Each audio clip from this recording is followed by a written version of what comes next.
Terima kasih Mbak Maria. Jadi memang pada awalnya kami termasuk salah satu yang mengekspektasikan BI rate perlu untuk dinaikkan 25 basis poin pada RDG kemarin. Kenapa? Karena untuk membuat supaya suku bunga kita tidak terlalu behind the curve di tengah ekspektasi kenaikan suku bunga. Tapi setelah kita melihat alasan utama dan kita melihat fakta yang ada, ternyata memang ada peluang untuk BI rate tetap dipertahankan di level sekarang. Kenapa? Karena kalau kita melihat suku bunga yang 10 tahun sebenarnya sudah naik dari sejak 1 minggu kemarin sebesar lebih dari 50 basis point.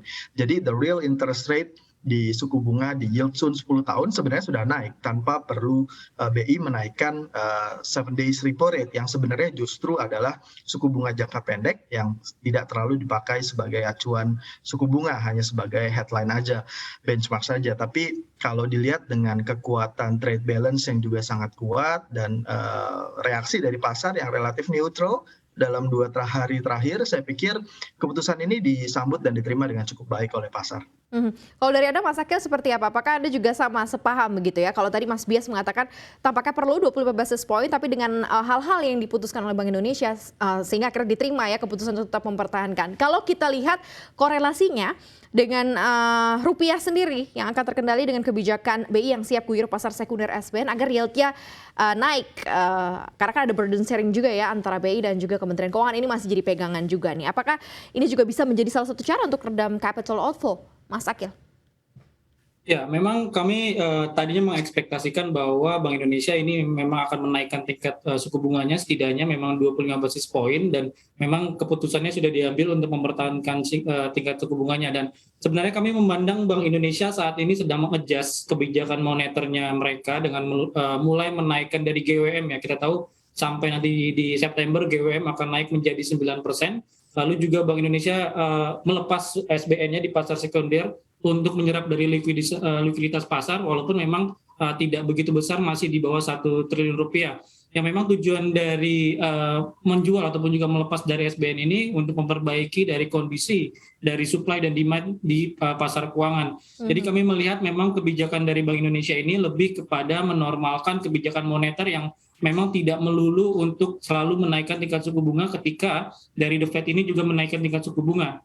Dan kami melihatnya memang dari Bank Indonesia memandang bahwa di mana memang dampak masalahnya ataupun juga akar masalahnya ya. Misalnya kalau memang masalahnya adalah dari tingkat rupiah ataupun juga nilai tukar yang memang sempat ataupun juga sudah menembus dari level 15.000, maka Bank Indonesia harus melihat kebijakan moneter yang lain begitu ya, yang memang tidak harus melulu tentang suku bunga ataupun juga menaikkan tingkat suku bunga. Namun kami harapannya nanti secepatnya ya dari Bank Indonesia sendiri akan menaikkan tingkat suku bunga setidaknya 25 basis poin setidaknya nanti di bulan Agustus. Dan bagaimana untuk dari adanya penjualannya dari SBN sendiri, apakah ini akan meredam dari capital outflow?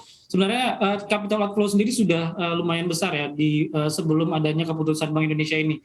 Dan kita lihat memang yang perlu diwaspadai adalah outflow yang terjadi pada pasar saham sebenarnya. Dalam month of month sendiri dari capital outflow ini sudah hampir dari 10 triliun, sehingga memang yang kami cermati yang perlu memang diwaspadai adalah capital outflow di pasar saham yang didampaki oleh adanya resiko pasar global. Dan memang harapannya dengan melepas dari SBN diikuti dengan yield yang menarik, ini berpotensi untuk adanya inflow. Dan memang kalaupun inflow-nya juga dari yield-nya itu menarik, memang akan ada meredam dari outflow yang akan terjadi seperti itu. Oke, Mas Bias, saya mau ke Anda.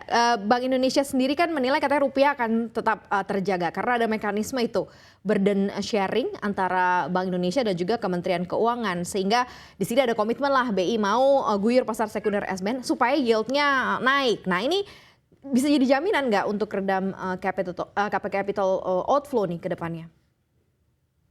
Ya, mungkin bahasa yang paling tepat adalah normalisasi likuiditas, khususnya di yang jangka panjang, karena memang BI kelihatan mulai melepas atau membiarkan Sun yang mereka hold untuk tenor-tenor panjang expired, kemudian mereka tidak melakukan subscription lagi atau melepas di secondary market. Tapi tetap dilakukan burden sharing untuk SPN-SPN yang jangka pendek untuk mengimbangi supaya yield yang jangka pendek tidak naik terlalu tinggi gitu ya.